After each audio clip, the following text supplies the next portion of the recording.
Actualmente es infectólogo del Instituto de Enfermedades Neoplásicas. Él nos va a hacer antibiótico-terapia en neutropenias febriles, que de hecho algunos de ustedes o lo vamos a ver o ya lo vimos. Adelante, Alexis. Gracias por la presentación, gracias también por la invitación. Bueno, vamos a tocar el tema de lo que es el uso de antimicrobianos en neutropenia febril. Bueno, yo estoy un poco afónico, pero voy a tratar de hablar más fuerte. Si no se escucha, me avisan para hablar un poco más fuerte. Algo de generalidades. Si yo comprendo esto, puedo comprender por qué necesito usar antibióticos y qué infecciones puedo tener. Por ejemplo, sabemos que el sistema inmune tiene actividades. Tenemos 3 actividades importantes: la actividad antiinfecciosa, la actividad antitumoral y la actividad de tolerancia a lo propio. Si una de estas no funciona, tenemos infecciones, tenemos problemas de cáncer o tenemos problemas de enfermedades autoinmunes o alergias.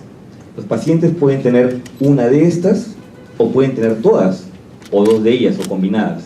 Entonces eso es importante. Además, el sistema inmune tiene componentes. Recordemos la parte de inmunología, la inmunidad innata y la inmunidad adquirida. La inmunidad innata, nuestro principal elemento de defensa son los neutrófilos. Si los neutrófilos fallan, vamos a tener infecciones por bacterias extracelulares o por hongos, sobre todo cándidas, hongos levaduriformes del tipo cándida y hongos filamentosos como la aspergilosis, aspergillus. En la inmunidad adquirida tenemos 2 partes, recuerden, ¿no? La inmunidad humoral y la inmunidad celular. En la inmunidad humoral tenemos a los linfocitos B, que lo que van a mediar a través de las inmunoglobulinas es nuestra defensa frente a bacterias encapsuladas. Recordemos que las encapsuladas clásicas son neumococo, Haemophilus influenzae y meningococo. Y en el caso de la inmunidad celular tenemos a los linfocitos T, CD4. Estos linfocitos T nos van a mediar las infecciones o van a prevenir infecciones por bacterias intracelulares y también algunos hongos, como hongos endémicos y algunos tipos de cándidas también, sobre todo cándidas en mucosas. Como acá había mencionado, los neutrófilos nos controlan infecciones sobre todo por hongos levaduriformes, tipo Candida albicans y Candida no albicans, y los aspergillus, Zygomycetos o Fusarium. ¿Cuáles son nuestros riesgos en el paciente que tiene neutropenia? ¿Se acuerdan de la primera parte, no? Que lo que no está funcionando son los neutrófilos en este tipo de pacientes. ¿Qué pacientes tienen riesgo de neutropenia? Los pacientes con leucemias agudas, los pacientes con quimioterapia, radioterapia o los trasplantados. Recordemos que para llegar a neutropenia puede ser porque el paciente tiene la enfermedad de fondo, como la leucemia, o la quimioterapia que usábamos para algún tipo de cáncer está produciendo neutropenia. En el caso de radioterapia, sobre todo cuando se hacen radioterapias corporales totales. Y en el caso de los trasplantes, tenemos fases del trasplante de médula ósea. En la primera fase se logra una neutropenia en el paciente para eliminar todas las células malignas del cáncer, ¿no?, de ese paciente. Vamos a clasificar la neutropenia. Ustedes van a ver que hay una clasificación de los hematólogos que tienen neutropenia de grado 1, 2, 3, 4. A nosotros nos interesa otro tipo de clasificación. Una clasificación de neutropenia significativa, cuando tengo un conteo de neutrófilos absolutos menores de 1000, una neutropenia grave o severa, cuando es menos de 500, y una neutropenia profunda o muy severa, cuando tengo menos de 100. Tengo riesgos también: bajo riesgo, cuando son menos de 10 días, o alto riesgo mayor de 10 días. Algunas guías europeas consideran 14 días, eso va a depender según las realidades. Y la fiebre, ¿cómo la vamos a considerar en el caso de neutropenia febril? Un episodio mayor de 38.3, eso es mi medición de temperatura oral, o si yo tengo temperatura de 38, más de 1 hora. Recordemos que la neutropenia febril es una complicación oncológica, es una emergencia. Es una emergencia que tengo que actuar lo más pronto posible con este paciente. Es una causa importante de morbilidad, así como modificación de esquemas de quimioterapia, porque mi paciente viene con una quimioterapia, hace neutropenia febril, se va a infectar, tengo que parar la quimioterapia, el paciente no puede llegar a su remisión completa y puede recaer la enfermedad. Entonces tenemos problemas también para la enfermedad oncológica. Y en la era previa a los antibióticos, la mortalidad era del 75%, una mortalidad altísima. La mayoría de estos pacientes se hubieran muerto si no tuviéramos antibióticos. Si yo tengo un paciente con un cáncer sólido, de un órgano sólido, va a desarrollar fiebre durante su primer ciclo de quimioterapia un 10 a 50%. Pero en el caso de una neoplasia hematológica, una leucemia, un linfoma, me produce un 80%. Entonces, yo tengo más riesgo de hacer neutropenia febril en las neoplasias hematológicas, sobre todo leucemias. También habíamos conversado sobre la neutropenia febril severa. ¿Qué significa esto? Cuando yo tengo un recuento menor de 500 neutrófilos, yo tengo un 60% de casos que son infecciones. ¿Qué quiere decir esto? Yo tengo un paciente con neutropenia severa y hace fiebre. El 60% de ellos tienen una infección. Pero, si el conteo de neutrófilos era menor de 100, es decir, una neutropenia muy severa o profunda, el 20% de esas infecciones ya está en torrente sanguíneo, es decir, ya hizo bacteremia o hizo fungemia. Eso es lo importante, eso es lo que nosotros debemos rescatar de estas guías, de estos protocolos que hay. Yo puedo también clasificar las neutropenias febriles como microbiológicamente documentadas cuando yo encuentro el germen, ya sea con bacteremia o sin bacteremia, o con fungemia o sin fungemia. Lo malo es que verán que solo tengo el 35% de pacientes en los cuales yo voy a tener una neutropenia microbiológicamente documentada. Tengo una clínicamente documentada, ya sea por radiología o por la parte clínica, tengo lesiones en piel de repente, o en mucosas. Eso es un 22%. Pero el gran porcentaje es este grupo, neutropenia febril sin foco. El paciente tiene fiebre, tiene neutropenia y no encuentro foco. Acá tenemos un 43%. Y eso es el gran reto. ¿Qué gérmenes están involucrados en la neutropenia febril? Cuando empezamos a ver las guías estadounidenses, las guías europeas, vemos que los principales gérmenes de la cabeza están coco gram positivos. ¿Pero por qué? Inicialmente eran coco gram positivos. Cuando empezaron a generarse más mayor antibióticos, se vio de que lo que se suprimían eran estos gram positivos con las profilaxis y tuvimos una emergencia de gram negativos. Y actualmente nuevamente están reemergiendo los gram positivos. ¿Por qué? Porque tenemos más catéteres, tenemos procedimientos invasivos, catéter ports, catéteres venosos centrales, entonces tengo más invasión. Y yo lo que voy a ver más son estafilococcus coagulasa negativos y estafilococcus aureus. Pero dentro de los gram negativos siguen predominando E. coli, Klebsiella, enterobacterias, Enterobacter, es decir, todas las especies de Enterobacter, y Pseudomonas aeruginosa, que es un gran problema de salud, sobre todo en hospitales. Yo les decía que eso era en Estados Unidos y en algunos otros países. Por ejemplo, este es un estudio de Brasil en el cual hicieron una vigilancia de infecciones asociadas a la atención de salud por un año en un hospital donde tenían 465 pacientes neutropénicos, y ellos vieron que el principal germen era los gram negativos. Y a la cabeza, ¿quién estaba? Bueno, estaban los Acinetobacter, estaban las Pseudomonas. Tenemos esos problemas. Y si nosotros vamos a nuestros hospitales en Perú, no tenemos gram positivos a la cabeza en neutropenia febril, sino tenemos gram negativos. Y de ellos tenemos enterobacterias y los no fermentadores a la cabeza Pseudomonas aeruginosa. Entonces, siempre cuando vemos guías internacionales, tenemos que tratar de aplicarlas o ver cuál es nuestra realidad. Entonces, cuando yo tengo un paciente neutropénico febril, yo tengo que ver la parte epidemiológica, de dónde viene. Tengo un paciente que tiene contacto con tuberculosis, obviamente voy a tener que descartar que no tenga tuberculosis. ¿Qué nos ha sucedido? Llegan los pacientes a veces con leucemias agudas en estudio, neutropénicos febriles, y hacemos con infiltrados pulmonares, hacemos las baciloscopías, tienen tuberculosis. Es un gran problema. O viene de la parte de selva, yo debo pensar en hongos endémicos. La parte clínica, el paciente con neutropenia febril, el paciente neutropénico en sí, es un paciente que evoluciona rápido. A la hora yo puedo tener cambios en el examen clínico. Entonces es un paciente que tengo que estar revisándolo constantemente, examinándolo constantemente. Yo necesito hacer exámenes auxiliares, especialmente hago pancultivos.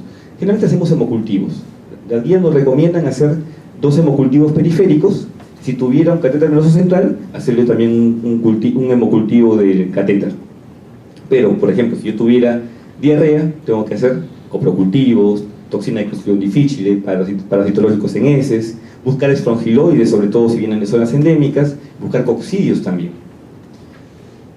Si tengo imágenes, las guías ustedes cuando empiezan a revisar las guías van a encontrar que recomiendan radiografía de tórax, pero el paciente neutropénico no tiene la capacidad de hacer inflamación como el paciente inmunocompetente. Entonces yo puedo tener lesiones pequeñas que no voy a ver en la radiografía de tórax. Así que lo que deberíamos hacer es una tomografía de tórax. Esta parte de la radiografía de tórax la dejaríamos para centros hospitalarios que no tengo el tomógrafo o no está disponible en ese momento. Pero si yo tengo un paciente neutropénico febril, yo debo hacer una tomografía de tórax. Dependiendo los exámenes que yo tenga, debo hacer tinciones, serologías o hasta biología molecular. Yo puedo tener riesgos y complicaciones de pacientes con neutropenia febril. Hay algunas clasificaciones, como por ejemplo este es un modelo de neutropenia febril, de riesgo de neutropenia febril para ver complicaciones y mortalidad, y lo dividen por ejemplo en alto riesgo, en donde yo veo que hay más del 30% de complicaciones, y en bajo riesgo, donde tengo 5% de complicaciones. Pero en general ustedes van a encontrar diferentes estudios que tratan de ver las complicaciones, y el clásico de ellos, o para ver, mejor dicho, para valorar riesgos, es el SCORE-MASC. Este score lo que buscaba era ver si yo tengo un paciente de alto riesgo cuando llega a la emergencia, para poder darle terapia ambulatoria. ¿Cuál es la limitación de este problema, de este score? Que debe ser en un área que el paciente viva, por ejemplo, cercano al centro hospitalario, y el paciente puede estar en contacto con nosotros. ¿Qué pasaría en nuestro caso? Por ejemplo, en nuestra institución, en el INEN que andamos con aviación. Si el paciente vive en Comas, el paciente no va a llegar en 1 hora. O el paciente vive en Miraflores, yo me he demorado más de 1 hora en llegar desde el INEN hasta acá. Entonces, no va a llegar el paciente en 1 hora. Y la mortalidad va a ser alta mientras pase mayor tiempo. Entonces, este score, si bien es usado en otros países, donde puedo tener acceso rápido al centro de salud, o yo tengo una atención domiciliaria, en nuestro país no podemos aplicarla. Entonces, queda parte de conocerla, tenemos que saberla, pero no podríamos aplicarla. Entonces lo que yo busco es una puntuación. Cuando yo tengo una puntuación mayor de 21, yo digo que tengo un paciente con bajo riesgo. Si la mayor puntuación es bajo riesgo, diferente a otros scores, ¿no? Factores de riesgo según la enfermedad que tiene. Por ejemplo, un paciente con una neutropenia mayor de 14 días tiene mayor riesgo. Eso es lo que habíamos conversado inicialmente. Si la clase hematológica hematológica, el riesgo es altísimo comparada con lo de tumores sólidas. Si la neoplasia es nueva, es activa, es decir, ha recaído el paciente, hay más complicaciones comparado con una leucemia que es en remisión. Si tengo un trasplantado alogénico comparado con un autólogo, si yo tengo comorbilidades significativas también, o si está el paciente hemodinámicamente inestable. ¿Cuáles son los focos que tenemos en caso de neutropenia febril?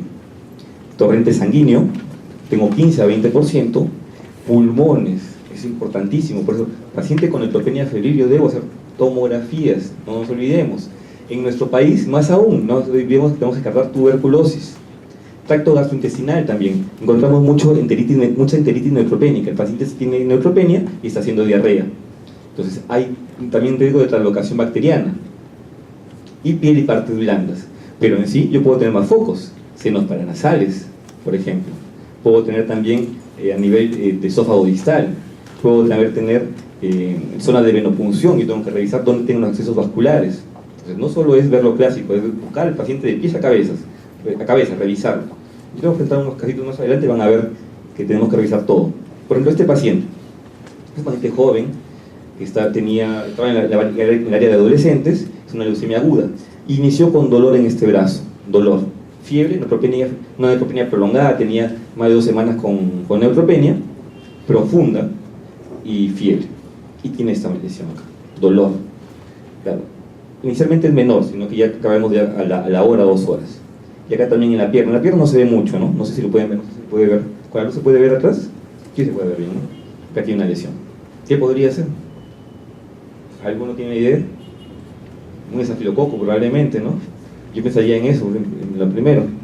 A las horas, habrá pasado 2 horas, y miren la lesión, cómo está. Miren la lesión de la pierna. Violasia necrótica, un dolor insoportable del paciente. Uno veía pulsos, no tenía pulsos periféricos. Ya pasado 2 horas. Miren a la hora siguiente, miren cómo está el brazo. Esta es la sala de operaciones. Se ingresó, se hizo una fasciotomía y todo el músculo estaba muerto, una mionecrosis. ¿Qué crecieron los hemocultivos? Bueno, Antes de eso, yo tengo un paciente así, inicio antibióticos, iniciamos antibióticos con meropenem, con medicina, hasta antifúngicos. ¿Y él creció? Aeromonas, que es una bacteria que en el paciente inmunocompetente da diarrea. En él no, el paciente inmunocomprometido puede hacer una bacteremia, puede hacer una fascitis necrotizante por aeromonas. Y se puede morir. Ese paciente falleció, después de hacer operaciones, a las 2 horas falleció. Hemodinámicamente estaba inestable. Así le demos lo que le demos a los pacientes que están neutropénicos y la bacteria ya ingresó y demoró mucho tiempo en el inicio, el paciente la mortalidad es mayor, como hemos visto. Cuando yo tengo infiltrados pulmonares, yo debo pensar si son localizados o son difusos. Por ejemplo, si son localizados y son precoces, yo debería pedir una expectoración, un examen de esputo. Si son refractarios, son tardíos, puedo pedir también una broncofiloscopía con un lavado bronquiolular. O si son difusos, podría pedir una broncofiloscopía o una biopsia pulmonar, según lo que tengamos. Siempre cuando tenemos foco respiratorio, debemos descartar virus respiratorios. Los virus respiratorios que tenemos en los pacientes inmunocompetentes no son lo mismo que un inmunocomprometido. Un virus respiratorio puede llevar a una neumonía o una influenza también. Entonces es importantísimo. Para ello, ¿yo qué voy a hacer? Tengo que hacer hisopados con inmunofluorescencia directa o puedo llegar a hacer exámenes de biología molecular para determinar si tiene, por ejemplo, influenza. Tengo que hacer tinciones, Gram, calcofluor, Nielsen, importantísimo acá en nuestro país. El galactomanano sérico es un biomarcador. Lo que nos informa es parte de la pared del Aspergillus y se empieza a generar cuando el Aspergillus se empieza a replicar, cuando hay angioinvasión. Y yo lo puedo encontrar en sangre. Entonces yo tomo exámenes de galactomanano sérico y me va diciendo, tengo un Aspergillus. Entonces tengo que buscar dónde está ese Aspergillus. Lo clásico es pulmón. Entonces el galactomanano sérico lo que me ayuda es a predecir la infección fúngica por Aspergillus. Me ahorra tiempo y me ayuda a iniciar antifúngicos de manera empírica anticipadas. Este paciente, por ejemplo, miren esas lesiones en pulmón. Era un paciente trasplantado, llevaba ya más o menos más de un año de trasplante. Y llega a la consulta con tos, fiebre. Y en eso vemos los resultados, estaba neutropénico febril y esas lesiones pulmonares. Se le hizo un lavado bronquiolular, salió positivo galactomanano, también en sangre también, pues pensábamos Aspergillus. Pero estas lesiones no son clásicas de Aspergillus, son clásicas generalmente de mucormicosis. Entonces hicimos una biopsia, pero salió Aspergillus. Bueno, al final quedó con su tratamiento para aspergilosis. El paciente está muy bien ahora, esas lesiones han disminuido, está muy bien, pero tengo que siempre pensar en qué puede ser estas lesiones, anticiparme a ello. Ese chico de acá era un chico de 16 años con una leucemia, estaba en quimioterapia de reinducción. ¿Qué quiere decir eso? El paciente tenía una leucemia, le dieron quimioterapia, no fue bien con la quimioterapia y tuvieron que dar una segunda quimioterapia. Estaba recontra neutropénico, por así decirlo, con una neutropenia profunda. Hace fiebre y neutropenia. Empiezan a examinarlo y miren en los pies. Estos son un día después de la lesión inicial. Si yo lo hubiera visto antes, si el médico que lo atendió a ese paciente lo hubiera visto antes, hubiera revisado bien, de repente hubiera visto algo raro en estos dedos, no como llegó acá. Miren estas lesiones en el pie. Y tenía también unos nódulos en la mano, en el antebrazo. Acá también tenía otro nódulo. Miren, hicimos cómo se empezó a ulcerar. Se tomaron hemocultivos y en los hemocultivos creció fusario, que es un hongo filamentoso. Es una fusariosis y es un hongo muy difícil de tratar porque generalmente si el paciente no sale de neutropenia no va a mejorar. Entonces le dio antifúngicos, el paciente menos mal salió de neutropenia y sobrevivió. Lamentablemente su enfermedad oncológica progresó y el paciente falleció después de aproximadamente unos 3-4 meses.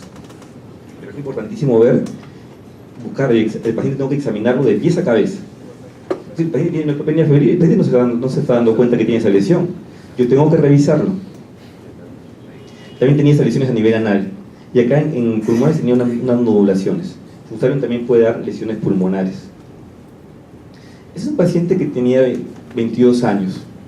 Neutropenia, tenía 500 leucocitos. Quiere decir que tengo probablemente una neutropenia severa o muy severa probablemente, porque no puedo contar los neutrófilos con 500 leucocitos. y vean esa lesión en senos paranasales. No es una sinusitis normal, ¿no? Tiene aire, tiene burbujas de aire. ¿Qué podría ser? Tiene también en pulmón, un nódulo pulmonar, aspergillus, podría ser una opción. Entonces se le empieza a dar, en ese momento el paciente no se le hizo exámenes porque estaba muy neutropénico, plaquetropénico, no se podía hacer exámenes invasivos, y se le empezó a dar anfotericina B, bueno, todos los antibióticos que recibía. Y vean la lesión, aumentó. Y en eso el paciente convulsiona. Y miren, una lesión acá. Le dan antibióticos, no mejora. Le hacen una biopsia estereotáxica y ¿qué creen que encontramos? Mucormicosis, mucor. Todo era mucor. Pulmón, senos paranasales y cerebro. Entonces, el espectro de las infecciones en los pacientes neutropénicos febriles es increíble. Es decir, puedo tener cualquier tipo de infecciones, pero tengo que siempre pensarlas para poder buscarlas. Entonces vamos a ver sobre el tratamiento de la neutropenia febril, sobre todo la parte del uso de antimicrobianos. Yo debo iniciar dentro de la primera hora de ocurrido el episodio febril. ¿Por qué? Si yo me demoro 24 horas, la mitad de mis pacientes se van a morir. Si yo demoro 48 horas, esta mortalidad aumenta a 80%. Cuando yo empiezo con una antibiótico-terapia temprana, tengo una tasa de respuesta más del 60% y mi mortalidad disminuye en un 10%. Entonces es importantísimo. Si bien probablemente toda la mañana hemos hablado de uso racional de antimicrobianos, en esos pacientes tengo que hacer uso racional, pero tengo que empezar temprano. Y acá yo aplico la descalación. Empiezo con el antibiótico y luego descalo. El antibiótico que yo tengo que usar tiene que ser bactericida o fungicida. No puedo usar medicamentos bacteriostáticos ni fungistáticos. Recuerden que este paciente no tiene neutrófilos. Los antibióticos, los antimicrobianos, su acción es, empiezan a destruir la bacteria o el hongo, y la otra mitad de la acción la hace nuestro cuerpo, nuestros neutrófilos. Esos pacientes no tienen neutrófilos. Entonces tiene que ser referente a un antifúngico o un antimicrobiano que sea fungicida o bactericida. Puedo usar monoterapia o combinación, y la administración tiene que ser endovenosa. No puedo dar administración oral. Tengo enteritis, no se absorbe el medicamento, salvo excepciones que tengo que dar vía oral, pero la mayoría son endovenosos. Entonces, ¿qué debo usar yo en el caso de un paciente con neutropenia febril? Seguro si ustedes van a la mayoría de hospitales, ¿cuál es el medicamento que usamos cuando el paciente hace neutropenia febril? ¿Se acuerdan? Ceftazidima, ¿no? Ceftazidima es el que más se usa en todos los hospitales en el país. Pero ¿qué dicen las guías? Antiguamente se usaba mucho ceftazidima con amicacina. Actualmente se está sacando un poco del uso. Lo que se está proponiendo es usar piperacina tazobactam, cefepime o ceftazidima como opción, y los carbapenémicos en algunos casos. ¿Por qué? Porque como hemos visto, el paciente con neutropenia febril tiene infecciones por gram negativos y gram positivos. ¿Qué estoy tratando yo de tratar con la ceftazidima? Enterobacterias y pseudomonas, pero me quedo corto con un grupo, gram positivos. No curo neumococo, por ejemplo. Y neumococo es uno de los principales gérmenes que también está asociado con infecciones pulmonares en nuestros pacientes. Entonces, de repente, con la piperacina tazobactam tenemos una cobertura mayor. Cubrimos enterobacterias, pseudomonas y gram positivos. Igual pasa con el cefepime. Entonces, el uso de ceftazidima no se está usando mucho. Se está dejando de lado, por así decirlo. Y usábamos mucho, ¿se acuerdan? Ceftazidima con amicacina. Entonces, todos los estudios que se han hecho usando estos dos medicamentos comparados con ceftazidima solo, lo que han visto es que la respuesta es igual. Lo único que agrega la amicacina es toxicidad. Sino que a veces, en la parte del oncólogo, en la parte del hematólogo, es la desesperación. Si el paciente está mal, se va a morir, yo ceftazidima con amicacina. Más no es mejor. Es decir, dar dos medicamentos no es mejor a veces. En este caso se ha demostrado que uso ceftazidima amicacina no me ayuda. Entonces yo tengo otras opciones: piperacina tazobactam y cefepime. En la mayoría de hospitales todavía no están incluidos estos medicamentos, pero deberían incluirse. Y lo segundo es, tengo que ver mi perfil de resistencia local. Si tengo resistencia a ceftazidima, no puedo usar ceftazidima. Debería usar cefepime o piperacina tazobactam. Algunos centros, por ejemplo en el Dana-Farber en Boston, en Estados Unidos, ellos usan ceftazidima porque su epidemiología local les permite utilizarlo. Entonces, son los antibióticos que vamos a iniciar. Según el paciente, lo puedo dividir, como había mencionado, bajo riesgo o alto riesgo. Los de bajo riesgo, ¿se acuerdan que les había mencionado el de SCORE-MASC? Es para valorar si yo les puedo dar vía oral ciprofloxacino con amoxicilina ácido clavulánico. Vean que la amoxicilina con ácido clavulínico tiene todavía un gran lugar en el paciente neutropénico febril. Algunos los han desplazado, pero sí sirve amoxicilina con ácido clavulínico. Lo usamos generalmente para vía oral, pero esto es cuando tengo un paciente de bajo riesgo, vive cerca del hospital y yo sé que el paciente va a regresar en caso de que tenga fiebre o empeore, ¿no?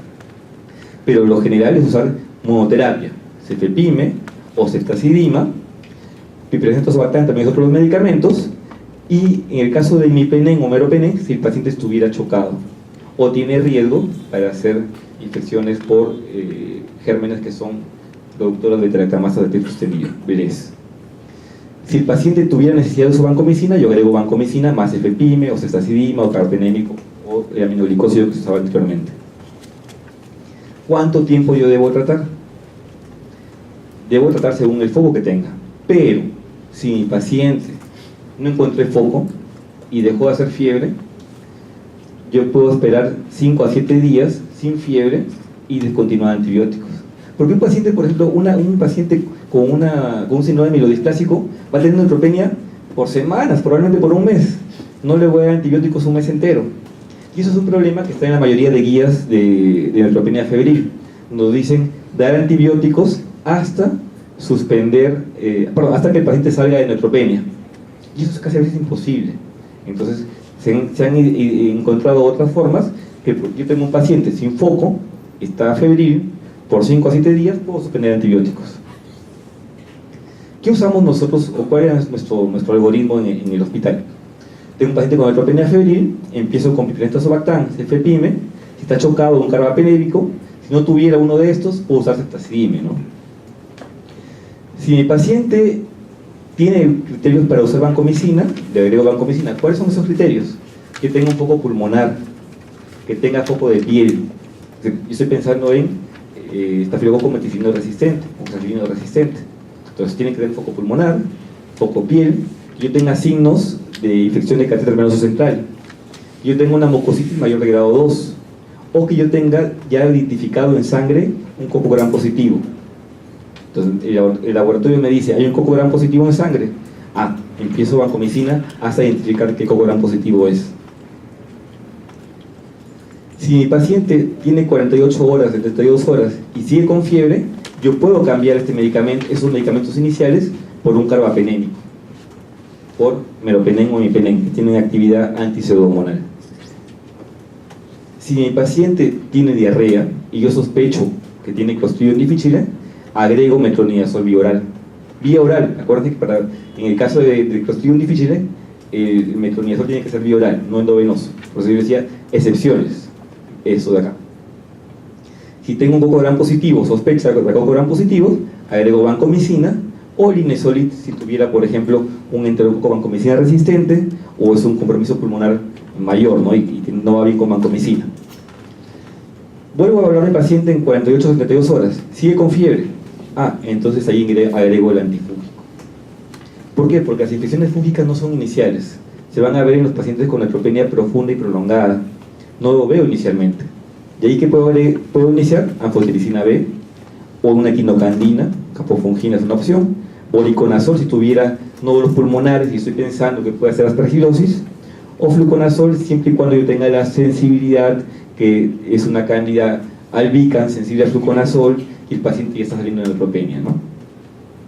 O por ejemplo, la única terapia combinada de antifúngicos es criptococo, anfotericina B con fluconazol. Entonces, como hemos visto, ese es nuestro esquema en lo que son infecciones en el caso de neutropenia febril. Y en el caso de los antivirales van a quedar solo si yo tengo evidencia, por ejemplo, de un herpes zóster, de una varicela, o he documentado algún virus, por ejemplo, un virus respiratorio. Normalmente no utilizo de empírico. O sea, los antivirales siempre son con evidencia clínica o microbiológica. Los demás antimicrobianos puedo usarlos de forma empírica. Ahora, yo tengo algunos elementos, como el galactomanano, para decidir si puedo iniciar o no el antifúngico o suspenderlo tal vez. Pero ¿qué ha sucedido? Como habrán visto toda la mañana, probablemente tenemos gérmenes multilogos resistentes. Y estas guías que teníamos ya no nos están sirviendo. La guía de la Sociedad Americana de Infectología es del 2010, que fue publicada en el 2011. Y han pasado más de 5 años. Y en 5 años han pasado varias cosas. Y una de ellas es la emergencia de gérmenes multidrogo resistentes. Entonces hemos tenido que estratificar a nuestros pacientes con factores de riesgo.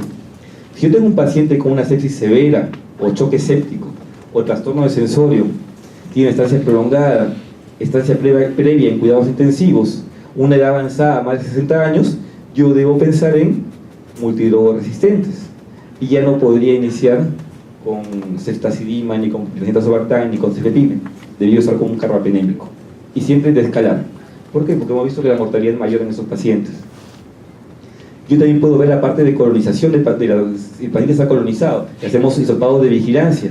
Si el paciente está colonizado con una bacteria multidrogo resistente, también debería iniciar en su episodio febril con un medicamento tipo carbapenémico mayor, que sea meropenem o imipenem.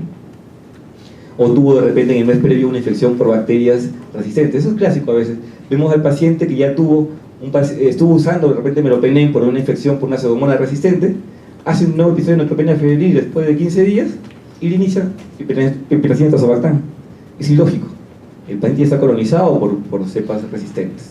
Debería iniciar nuevamente con un carbapenémico. Ya no tengo que bajar. Bueno, y comentabas, ¿cuándo agrego vancomicina y linezolid?